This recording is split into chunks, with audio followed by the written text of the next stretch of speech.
Hello and welcome back to Learn Economics. This is the second part of the video Introduction of Economics. इस video में हम जानेंगे what is an economy, positive and normative economics क्या होती हैं, micro and macro economics में difference, central problem of an economy अर्थात अर्थव्यवस्था की केंद्रीय या आधारभूत समस्याएं कौन कौन सी हैं तथा इन समस्याओं को डिफरेंट इकोनॉमीज़ में किस प्रकार दूर किया जाता है। तो friends, what is an economy? जैसा कि आप जानते हैं कि समाज में प्रत्येक व्यक्ति गुड्स एंड सर्विसेज को प्रोड्यूस करने में बिजी है। ये भी जानना आवश्यक है कि वह किस मात्रा में वस्तु का उत्पादन करे, क्योंकि साधन सीमित हैं। साधन सीमित से अर्थ यहाँ यह है कि प्रत्येक व्यक्ति के पास पूंजी सीमित मात्रा में ही उपलब्ध होती है, अतः वह उतना ही उत्पादन कर पाएगा जितनी उसके पास पूंजी है या रिसोर्सेज अवेलेबल हैं। रिसोर्सेज का एलोकेशन करते समय उसे लोगों की पसंद नापसंद का भी ध्यान रखना होगा। एक समाज में लोगों को अपनी डेली लाइफ में बहुत सी गुड्स एंड सर्विसेज की आवश्यकता पड़ती है, जैसे food, clothing, shelter, transport facilities, postal services और भी अन्य सेवाएं जैसे teachers, doctors, lawyers and so on.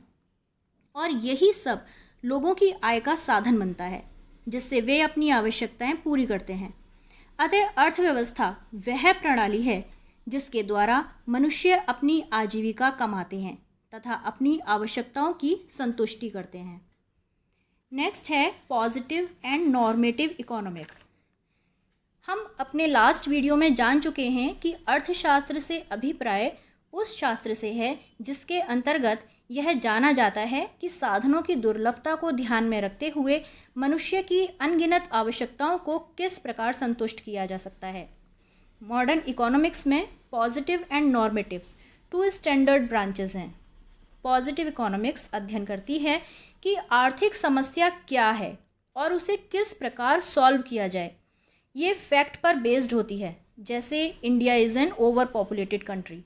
ये तथ्य फैक्ट पर बेस्ड है, मीन्स इसको हम वेरीफाई कर सकते हैं।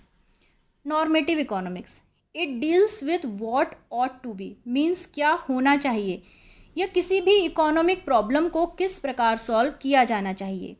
ये इंडिविजुअल ओपिनियन पर बेस्ड होती है। ये सही भी हो सकती है और गलत भी। ये वैल्यू जजमेंट पर आधारित होती है कि क्या होना चाहिए और क्या नहीं होना चाहिए। सब्जेक्ट मैटर की दृष्टि से अर्थशास्त्र को दो भागों में बांटा गया है, माइक्रो एंड मैक्रो इकोनॉमिक्स।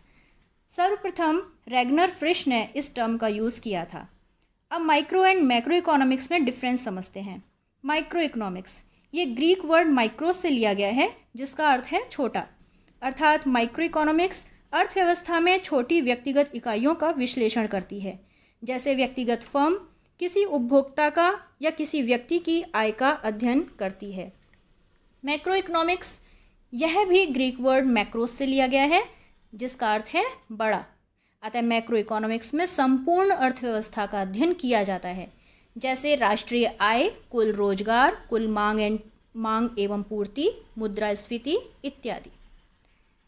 अब हम बात करेंगे central problem of an economy, अर्थात अर्थव्यवस्था की केंद्रीय आधारभूत समस्याएं। जैसा कि हम जानते हैं कि अर्थशास्त्र एक सामाजिक विज्ञान है जो वस्तुओं और सेवाओं के उत्पादन, वितरण और खपत से संबंधित है, जो जीवन की बुनियादी आर्थिक गतिविधियां हैं। इन बुनियादी आर्थिक गतिविधियों के दौरान हर समाज को साधनों की दुर्लभता या सीमितता का सामना करना पड़ता है, और यही सीमित संसाधन चुनाव की समस्या को जन्म देते हैं। इन सीमित संसाधनों का उपयोग किस प्रकार किया जाए कि व्यक्ति अपनी असीमित आवश्यकताओं की संतुष्टि कर सके। Every economy has to decide what to produce and in what quantity, means कौन सी वस्तुओं और सेवाओं का उत्पादन किया जाए और किस मात्रा में किया जाए। अर्थात कंज्यूमर प्रोडक्ट को बनाया जाए, जैसे शुगर, ऑयल एक्सेट्रा, या फिर इंडस्ट्रियल प्रोडक्ट को बनाया जाए, जैसे मशीन्स, ट्रैक्टर्स एक्सेट्रा। ये डिसीज़न लेने के बाद कि किस टाइप की गुड्स का प्रोडक्शन करना है, ये डिसीज़न लिया जाता है कि कितनी मात्रा में उत्पादन किया जाए, और ये उस प्रोडक्ट की डिमांड पर डिपेंड करता है। नेक्स्ट है हाउ टू प्रोड्यूस, मीन्स किस प्रोडक्शन के लिए किस टेक्निक का यूज़ किया जाए। कैपिटल इंटेंसिव टेक्निक का चुनाव करें या लेबर इंटेंसिव टेक्निक का।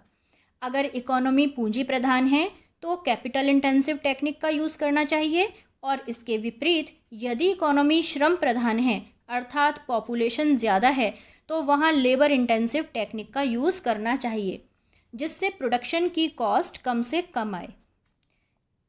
Now next, for whom to produce, अर्थात किसके लिए प्रोडक्शन किया जाए। मीन्स वे कौन से लोग हैं जो गुड्स को कंज्यूम करेंगे, यानी अमीरों के लिए गुड्स का प्रोडक्शन करना होगा या गरीबों के लिए। क्योंकि रिसोर्सेज स्केर्स हैं, इसलिए इकोनॉमी को ये डिसाइड करना होगा कि वह किसके लिए गुड्स का प्रोडक्शन करे, और ये डिसीज़न लोगों की पेइंग कैपेसिटी पर डिपेंड करता है, और पेइंग कैपेसिटी लोगों की इनकम लेवल पर डिपेंड करेगी। नेक्स्ट हम बात करते हैं solution of this problem in different economy. अब हम जानेंगे कि विभिन्न अर्थव्यवस्थाओं में इन समस्याओं का समाधान कैसे किया जाता है।